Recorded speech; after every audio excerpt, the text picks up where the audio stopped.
हमारे लिए आज की तिलावत नए अहदनामा में से रोमियो का ख़त, उसका 6वां बाब, उसकी 8वीं आयत से शुरू करके 14वीं आयत तक खुदा के पाक कलाम में से तिलावत करेंगे। खुदा के पाक कलाम में इस तरह लिखा है, बस जब हम मसीह के साथ मुए तो हमें यकीन है कि उसके साथ जिएंगे भी, क्योंकि ये जानते हैं कि मसीह जब मुर्दों में से जी उठा है तो फिर मरने का नहीं, मौत का फिर उस पर इख्तियार नहीं होने का, क्योंकि मसीह जो मुआ गुनाह के एतबार से एक बार मुआ, मगर अब जो जीता है तो खुदा के एतबार से जीता है।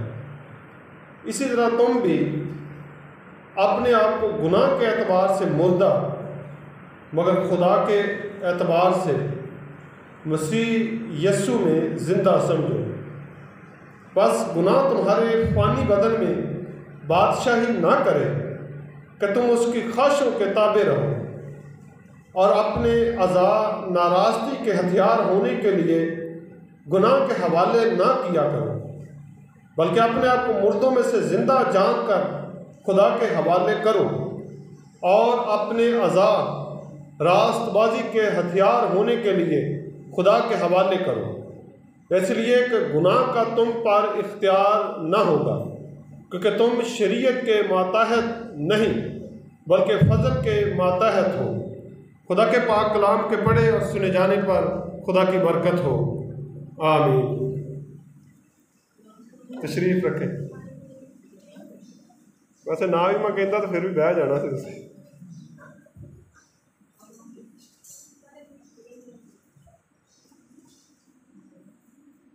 खुदावंद यीशु मसीह के पाक और मुबारक नाम में आप सबों की सलामती हो। आवाज़ हौली जी आई, लगता कि लफ्ज़ ज़्यादा औखा सी, दोबारा कहना पड़ा। खुदावंद यीशु मसीह के नाम में आप सबों की सलामती हो। हाँ जी, इतनी आवाज़ होनी चाहिए, क्योंकि जो कुछ आदमी के अंदर होता है उसका इजहार कैसे किया जाता है? ज़बान से। अगर तो हमारे अंदर इत्मीनान है, खुशी है, तो उसका इजहार ज़रूर हम ज़बान से करते हैं।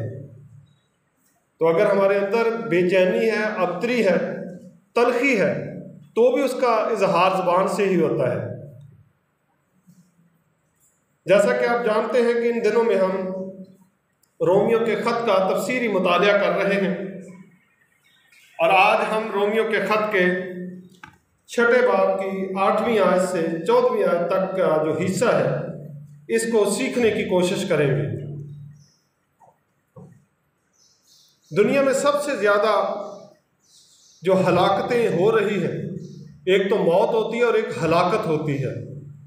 मौत का मतलब होता है खुदा से जुदा हो जाना, और हलाकत का मतलब होता है फिनिश हो जाना, ख़त्म हो जाना, नामो निशान मिट जाना।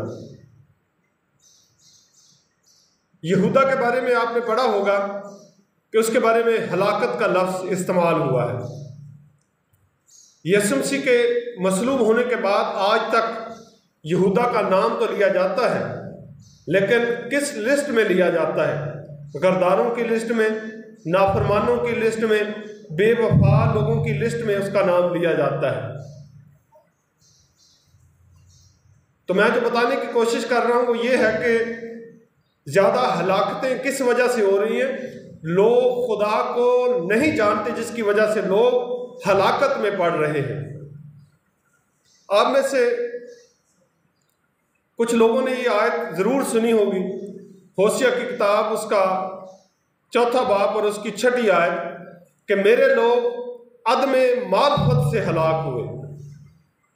अदमे मार्फत कहते हैं कि खुदा, मार्फत वो इल्म होता है जो खुदा से ताल्लुक़ रखता है, यानी मेरे लोग खुदा को ना जानने की वजह से हलाकत में पड़े। तो जब इंसान खुदा को नहीं जानता तो इसका मतलब ये है कि वो ज़िंदगी को नहीं जानता। हम अब्रानी में एक लफ्ज़ पढ़ते हैं जिसको यहोवा कहा जाता है। यहोवा हम खुदा को कहते हैं, जिसका मतलब ये बनता है कि वो जो अपने आप में जिंदगी रखता है। तो जो लोग उस जिंदगी को नहीं जानते वो खुद जिंदगी कैसे पाएंगे? आप अगर यूहन्ना का पहला आम खत पढ़े, उसकी पहली आयत में लिखा हुआ है, उस जिंदगी के कलाम की बाबत जो इब्तदा से था तुम्हें खबर देते हैं। तो जब तक इंसान उस जिंदगी के कलाम को जानता नहीं है, उस वक्त तक वो जिंदगी पा नहीं सकता। जिंदगी पाने के लिए जरूर है कि हम उसको जानें, और उसको जानने के लिए बाइबल मुकद्दस का मुतालिया एक तालिब इल्म की हैसियत से करना जरूरी होता है। जितने बच्चे यहाँ पर बैठे हुए हैं जो स्कूलों में, कॉलेजेस में पढ़ते हैं, जब आप स्कूल या कॉलेज जाते हैं, कभी ऐसा हुआ कि अपने बैग के बगैर ही चले जाएं? कोई बच्चा कभी अपने बैग के बगैर या अपनी बुक्स के बगैर स्कूल या कॉलेज में गया है? नहीं कभी गया। तो इसका मतलब यह है कि बुक्स जो लेकर जाते हैं उनसे कुछ ना कुछ सीखा जाता है, पढ़ा जाता है। तो बाइबल मुकद्दस को सीखने या समझने के लिए बाइबल मुकद्दस हमारे पास होना ज़रूरी है। किताब जब हमारे हाथ में होती है तो वो इस बात का सबूत होता है कि हम स्टूडेंट हैं।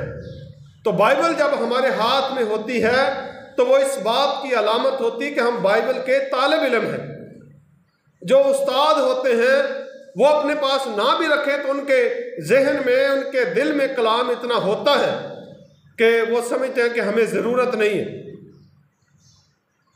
तो जब हम बाइबल अपने पास नहीं रखते तो इसका मतलब ये होता है कि हमें बहुत कलाम आता है, हमें कोई सीखने की मज़ीद ज़रूरत नहीं।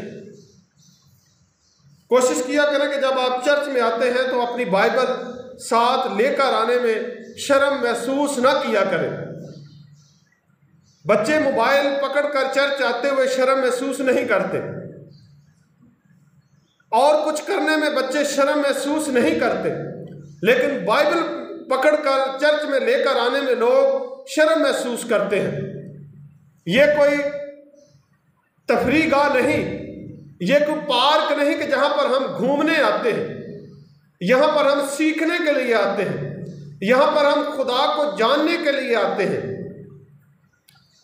रहीमिया रकम एक चर्च में मैं गया, और जब चर्च से बाहर निकले तो जो उनका मेन गेट था उसके ऊपर उन्होंने फ्लैक्स लगाई हुई थी। उसमें लिखा हुआ था कि आओ सीखने के लिए और जाओ सिखाने के लिए। और जब हम आते हैं तो सीखने की जब गरज से आएंगे तो फिर बिल्कुल तैयार होकर आएंगे। बाज़ लोग चर्च में तो आते हैं लेकिन महज एक रस्म पूरी करने के लिए आते हैं, दिखावे के लिए आते हैं।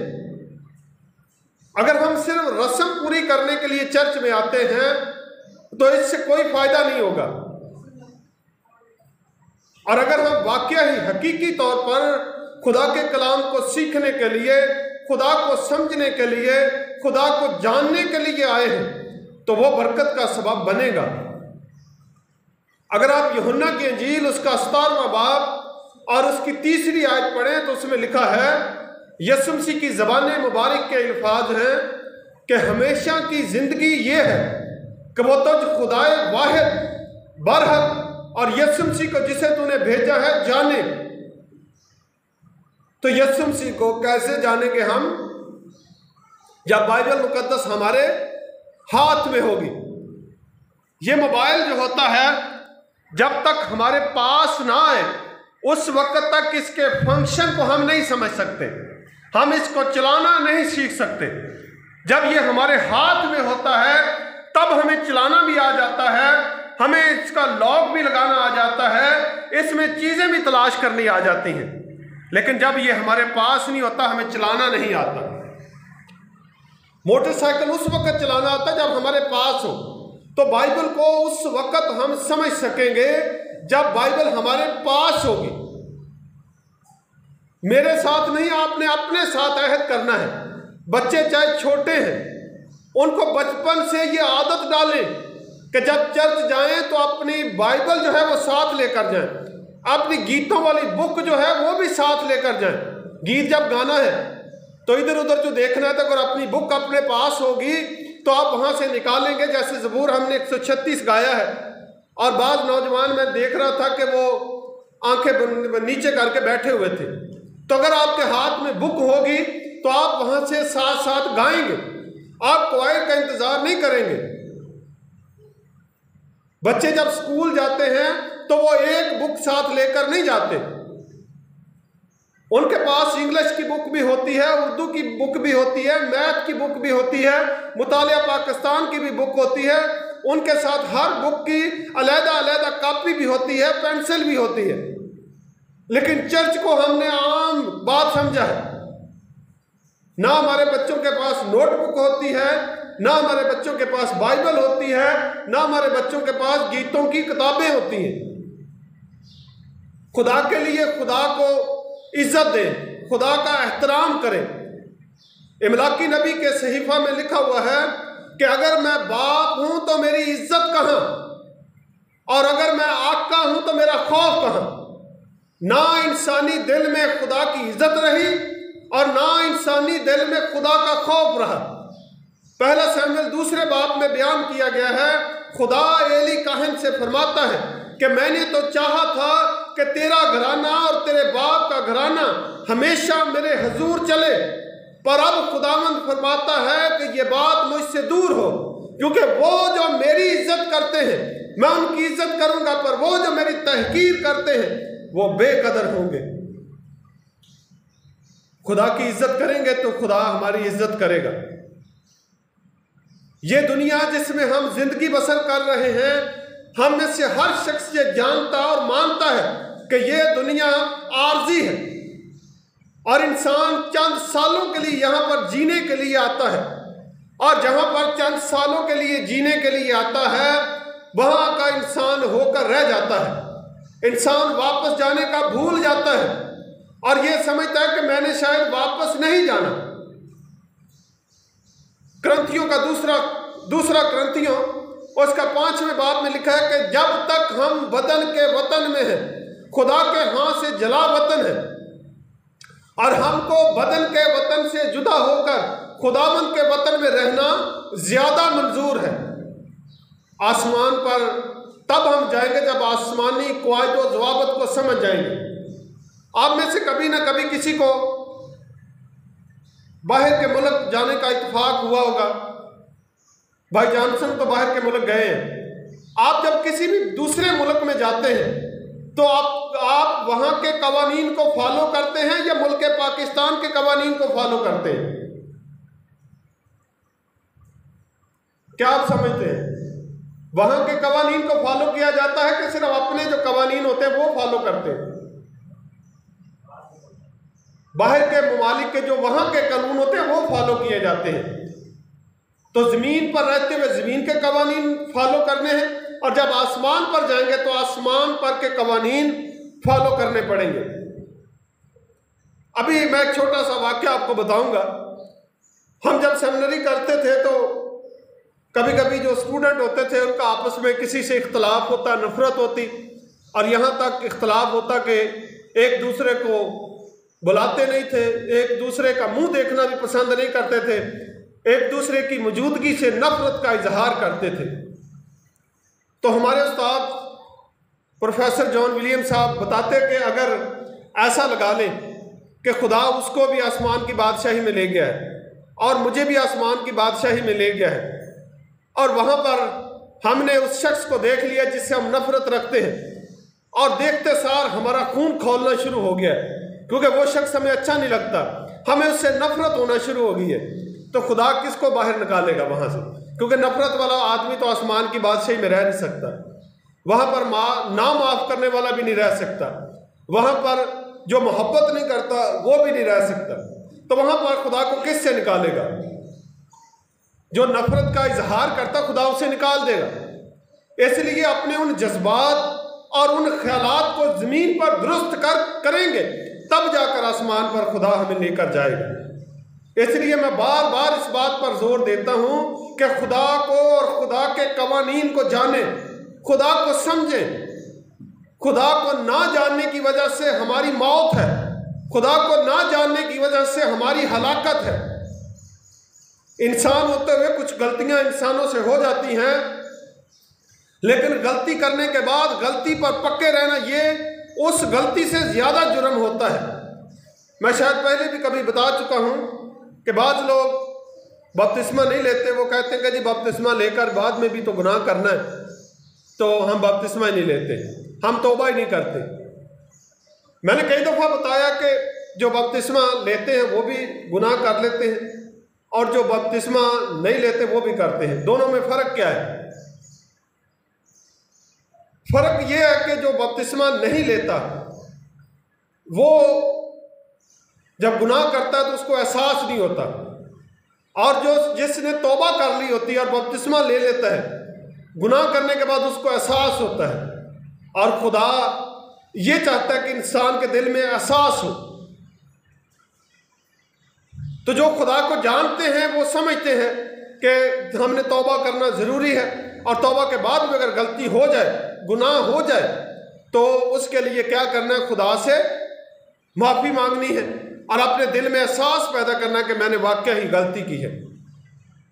कभी भी ज़मीन पर कोई शख्स जो आपको सताता है, आपको तंग करता है, आप उसके लिए दिल में नफरत रखते हैं।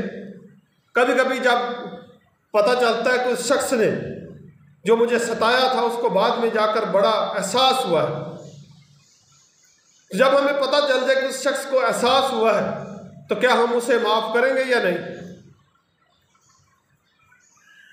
मैं सवाल पूछ रहा हूँ, क्या हम उसे माफ़ करेंगे या नहीं? नहीं करेंगे? करेंगे। इसी तरह जब तौबा याफ्ता शख्स गुनाह कर लेता है तो उसके बाद उसे एहसास हो तो खुदा उसे माफ़ कर देता है। सो मैं आज के हवाले की तरफ आऊँगा। ये तो चंद एक ज़रूरी बातें थी जो मैंने आपके सामने रखी। बाइबल मुक़द्दस में से जो हवाला मेरी और आपकी रहनुमाई के लिए तलावत हुआ है, इसमें रोमियो का खत 6 बाब उसकी 8वीं आयत में पढ़ूंगा। लिखा है, बस जब हम मसीह के साथ मुए तो हमें यकीन है कि उसके साथ जिएंगे भी।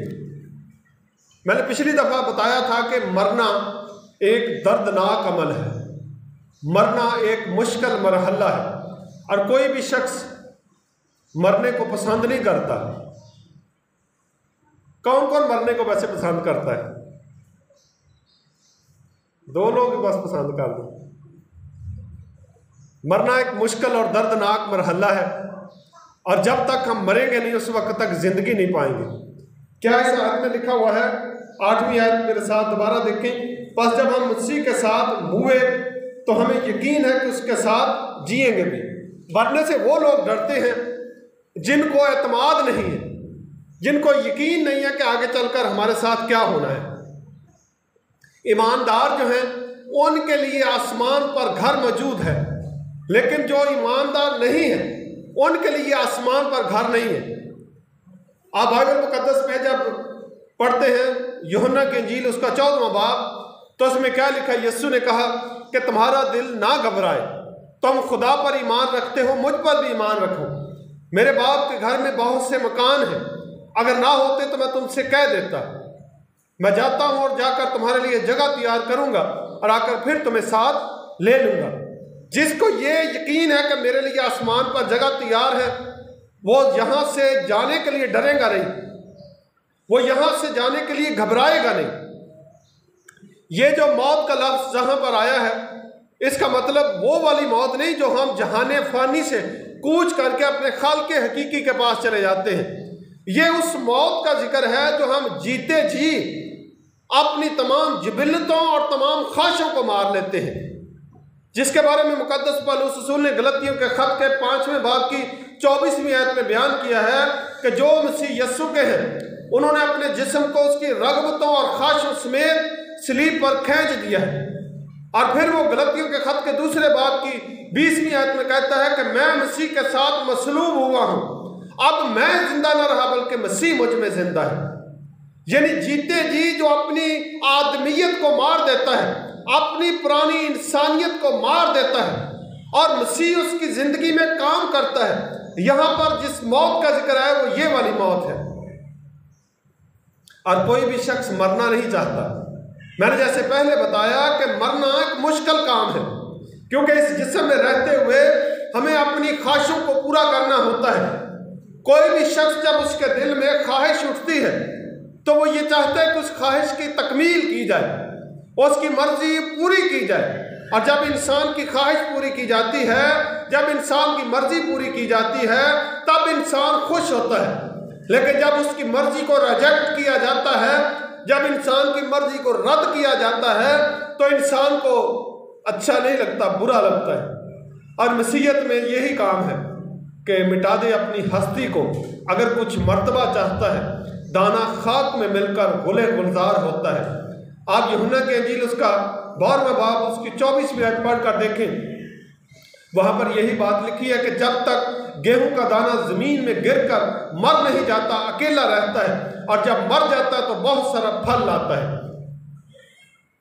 तो जब तक हम अपनी पुरानी इंसानियत को मिटाएंगे नहीं, क्योंकि 7वीं आयत में क्या लिखा कि जो मुआ वो गुनाह से बरी हुआ। क्योंकि इंसान जब तक जीता है, शरीयत उस वक्त तक उस पर इख्तियार रखती है, लेकिन जब वो मर जाता है तो शरीयत का इख्तियार उससे खत्म हो जाता है। आप मेरे साथ देखें 7वें बाब की पहली आयत, रोमियो का खत 7वां बाब उसकी पहली आयत में इस तरह लिखा है, आए भाइयों, क्या तुम नहीं जानते कि मैं उनसे कहता हूं जो शरीयत से वाकिफ है, जब तक आदमी जीता है उसी वक्त तक शरीयत उस पर इख्तियार रखती है। जब तक आदमी जीता है, शरीयत उस वक्त तक इंसान पर इख्तियार रखती है, लेकिन जब मर जाता है तो शरीयत की कैद से इंसान आज़ाद हो जाता है। ये जो आयत लिखी है, ये दोनों मौतों के बारे में है। एक तो वो मौत जिसमें इंसान यहाँ से कूच करके अपने खाल के हकीकी के पास चला जाता है, और दूसरा ये कि जो जीते जी अपनी आदमियत को मार देता है। आदमियत में यानी पुरानी इंसानियत में गुनाह है। पुरानी इंसानियत इंसान को गुनाह करने पर मजबूर करती है। जब तक इंसान जीता है, उसके अंदर गुनाह की जबिलतें, गुनाह की ख्वाहिशें, गुनाह की लज्जत, गुनाह का फरेब मौजूद रहता है, और जो उसको मार देता है और अपनी जिंदगी मसीह के हवाले कर देता है, उस पर शरीयत का इख्तियार नहीं रहता। 9वीं आयत में लिखा गया, क्योंकि ये जानते हैं कि मसीह जब मुर्दों में से जी उठा है तो फिर नहीं मरने का, मौत का फिर उस पर इख्तियार नहीं होने का। तो मसीह जब हुए, तो आपको पता है कि जब तक मसीह सलीब पर जिंदा थे उस वक्त तक सलीब पर रहे, लेकिन आपको पता है कि सलीब का जहाँ पर भी लफ्ज़ आता है, ये एक दर्दनाक मंजर पेश करता है, और सलीब पर रहना इतना आसान काम नहीं है। दो वहाँ पर सख्त काम है। एक तो शर्मिंदगी का काम है, क्योंकि नंगा सलीब पर लटकाया जाता है, और दूसरे नंबर पर दर्द और अजियत होती है। और यीशु मसीह सलीब पर जो थे वो इंतहाई कर्ब की हालत में थे। और मैं और आप जब तक हम पुरानी इंसानियत को मसलूब नहीं कर देते, पुरानी इंसानियत को मार नहीं देते, उस वक्त तक यीशु की तरह हमें अजियत में से, दुखों में से गुजरना पड़ेगा। आपको एक मिसाल सुनाता हूं, शायद आप समझ पाए। कुछ लोग हैं जिनकी बेइज्जती की जाए तो वो फील करते हैं, और कुछ लोग ऐसे हैं जिनकी बेइज्जती हो जाए तो वो फील ही नहीं करते। क्यों नहीं फील करते? वो जो बेइज्जती वाली अंदर ख्वाहिश होती है वो मर जाती है। ये नहीं कि उनकी बेइज्जती नहीं हुई, बेइज्जती होती है, लेकिन वो फील नहीं करते। इसी तरह जब इंसान के अंदर आदमियत मर जाती है, पुरानी इंसानियत मर जाती है, तो गुनाह की ख्वाहिश ही नहीं रहती। गुनाह की ख्वाहिश उस वक्त होती है जब पुरानी इंसानियत जीती है। इसलिए कोशिश करके पुरानी इंसानियत को मिटा दें, पुरानी इंसानियत को ख़त्म कर दें। अगर आप मेरे साथ एक हवाला निकालें, किताब मुक़द्दस में से इफ्सियों का ख़त, उसका 4था बाब और उसकी 22वीं आयत हम पढ़ेंगे। 22वीं आयत में इस तरह लिखा है कि तुम अपने अगले चाल चलन की उस पुरानी इंसानियत को उतार डालो जो फरेब की शहवतों के सबब से खराब होती जाती है। अपने अगले चाल चलन की पुरानी इंसानियत को उतार डालो जो फरेब की शहवतों के सबब से खराब होती जाती है। तो पुरानी इंसानियत में क्या है? फरेब है। पुरानी इंसानियत में धोखा है, और वो क्या करती है, इंसानी जिंदगी को खराब करती जाती है। आप कभी किसी को कोई चीज दें और वो शख्स उस चीज की हिफाजत ना करे, उस चीज की कदर ना करे, तो आपको अच्छा लगेगा? नहीं अच्छा लगेगा, बुरा लगेगा। इसी तरह खुदा ने हमें ये जिंदगी दी है, और इस जिंदगी को इसलिए खुदा ने दिया है ताकि हम इस जिंदगी की कदर करें। इस जिंदगी को गुनाह के हथियार होने के लिए इब्लीस के हवाले ना करें, बल्कि इस जिंदगी को रास्तबाजी के हथियार होने के लिए खुदा के हवाले करें। किताब मुकद्दस में लिखा है कि तुम्हारा बदन रूह कुद्स का मक़दस है। तुम्हारा बदन जिंदा खुदा का मक़दस है, और खुदा का पाक रूह तुम में बसा हुआ है, और जो कोई इस मक़दस को बर्बाद करेगा खुदा उसे बर्बाद करेगा। जो कोई इस मक़दस को बर्बाद करेगा खुदा उसे बर्बाद करेगा। इसलिए इस बदन को जो खुदा ने आपको दिया है, इस चेहरे को खुदा ने अपने चेहरे की मानद बनाया है, इस इंसानियत की कदर करें और इसको गुनाह के हवाले ना करें। क्योंकि जब हम शायरबानी लेते हैं तो शायरबानी में जब हम रोटी खाते हैं तो ये यीशु मसीह के बदन से तशबीह देते हैं, और जब उस प्याला में से पीते हैं तो यीशु के बहाए हुए खून से उसको तशबीह देते हैं। इसका मतलब यह है कि हमने यीशु के बदन को लिया और यीशु के खून को पिया। अब ये बदन जो है ये अकेला हमारा बदन नहीं रहा, बल्कि ये यीशु का बदन हमारे साथ शरीक है, और यीशु का खून हमारी रगों में शामिल है। और अगर हम इस बदन को गुनाह के हथियार होने के लिए इब्लीस के हवाले करते हैं तो फिर हम खुदा के साथ मजाक उड़ाते हैं। इसलिए जब हम उसके साथ मरेंगे तो फिर उसके साथ जिएंगे भी, लेकिन जब हम उसके साथ मरेंगे नहीं तो फिर हम उसके साथ जिएंगे भी नहीं। बार बार पौलुस के खतों में इस बात का जिक्र आया है कि नई इंसानियत को पहनो, नई इंसानियत हासिल करो। किताब मुकद्दस में करंथियों का दूसरा खत उसके 5वें बाब की 17वीं आयत में लिखा है, अगर कोई मसीह में है तो वो नया मखलूक है, पुरानी चीजें जाती रही। तो हमारे अंदर से तो पुरानी चीजें नहीं जाती रहती, पुरानी चीजें उसी तरह हमारी जिंदगी में काम करती रहती हैं। इसलिए याद करें कि पुरानी इंसानियत को अपने अंदर से खत्म करने पर जोर देना, ये एक दिन में काम नहीं हो जाना। आपकी जो जिम्मेदारी है वो ये है कि आप इस कलाम को याद रखें और इस पर कोशिश करना शुरू करें, और खुदा से हर रोज दुआ किया करें कि खुदा मुझे नई इंसानियत के मुताबिक चलने की तौफीक अता फरमा, गुनाह के बदन से मुझे रिहाई अता फरमा। जब आप रोजाना गिरयाजारी करेंगे, आंसू बहाएंगे खुदा के सामने, खुदा से मदद की दुआ करेंगे, दरख्वास्त करेंगे, खुदा मदद करेगा, फिर आप इस गुनाह के बदन से रिहाई पाएंगे। 10वीं आयत में लिखा हुआ है, क्योंकि मसीह जो मुआ गुनाह के एतबार से एक बार मुआ, मगर अब जो जीता है तो खुदा के एतबार से जीता है। तो मसीह एक दफा गुनाह के एतबार से मर गया, और हमें भी गुनाह के एतबार से एक दफा मरना है। आप ये जानते हैं कि जब मसीह मर गया तो वो जिंदा हुआ था कि नहीं? हजे ना मतलब पूरा यकीन नहीं सर, यीशु मसीह दोबारा जिंदा हुआ था ना। तो अगर हमारी पुरानी इंसानियत मर जाएगी तो क्या हम जिंदा हो जाएंगे या नहीं? हो जाएंगे ना। तो इसलिए पुरानी इंसानियत को मारने से घबराए ना। ये दर्दनाक अमल जरूर है, ये मुश्किल मरहला जरूर है, लेकिन इतना मुश्किल नहीं है।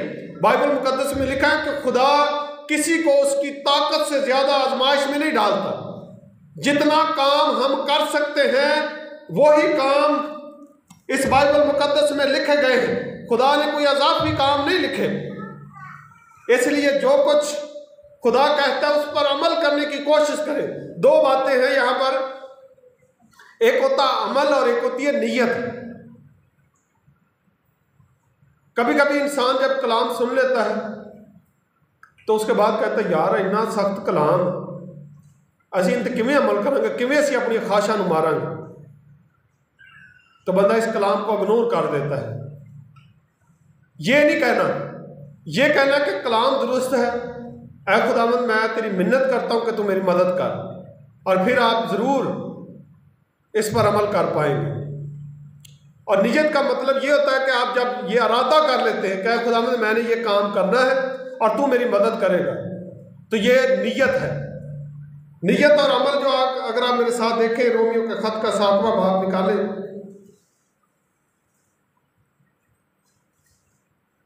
7वां बाब और उसकी 18वीं आयत से मैं पढ़ूंगा, बल्कि 17वीं आयत से। बस इस सूरत में उसका करने वाला मैं न रहा, बल्कि गुनाह है जो मुझ में बसा हुआ है, क्योंकि मैं जानता हूं कि मुझ में यानी मेरे जिस्म में कोई नेकी बसी हुई नहीं। अलबत्ता इरादा तो मुझ में मौजूद है, मगर नेक काम मुझसे बन नहीं पड़ता। चुनांचे जिस नेकी का इरादा करता हूँ वो तो नहीं करता, मगर जिस बदी का इरादा नहीं करता उसे कर लेता हूँ। बस अगर मैं वो करता हूँ जिसका इरादा नहीं करता, तो उसका करने वाला मैं न रहा, बल्कि गुनाह है जो मुझ में बसा हुआ है। तो यहाँ पर इरादे की बात और नीयत की बात है।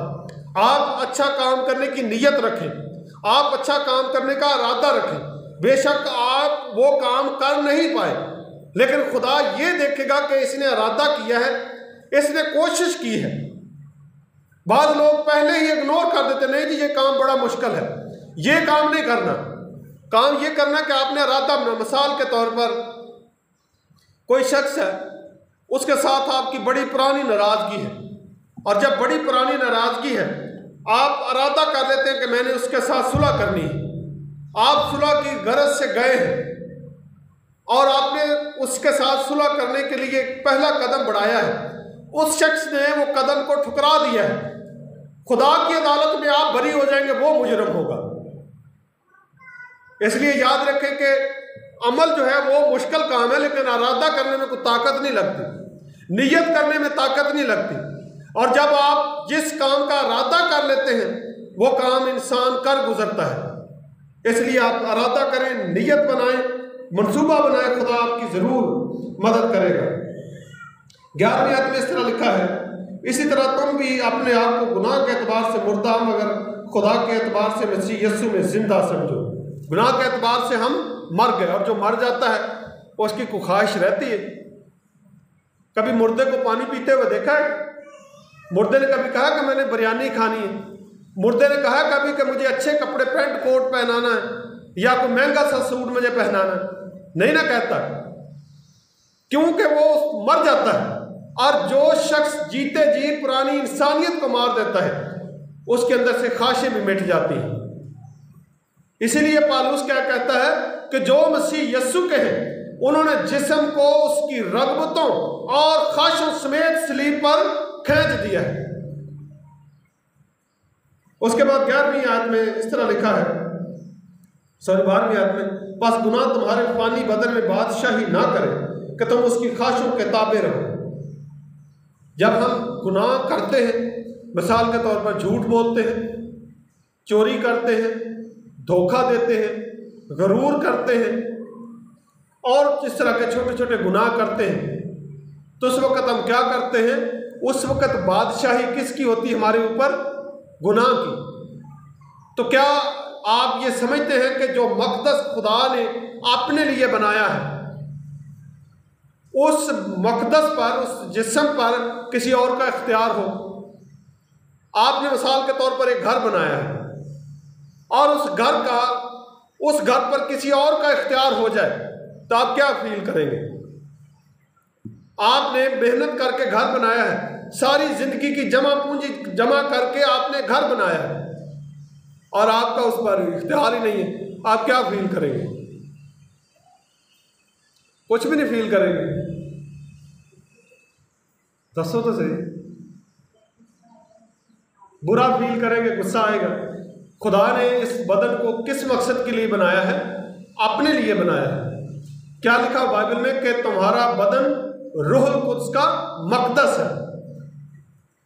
तो मकदस ये किसका और इस पर इख्तियार किसका होता है? इस आयत को दोबारा देखें, 12वीं आयत को।